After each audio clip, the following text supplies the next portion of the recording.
Here's something I grabbed also at Pig Picking at the fan meet. I don't really care about these, but this style of dime store I love. Dime store fan. I have it set to my test light, so if there's a direct arc, it wouldn't matter. Definitely needs oil, but it's sketchy as hell. I just shoved a piece of electrical tape in there to separate the wires, but it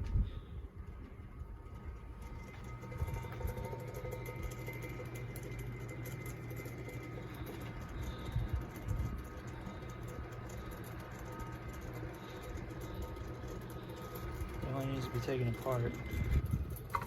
But we can check the amp draw. This light, it'll glow really bright if it's directly arcing. Then you could shut it off. That's how you really tell. Not bad amperage. Should be running faster, but it just needs oil.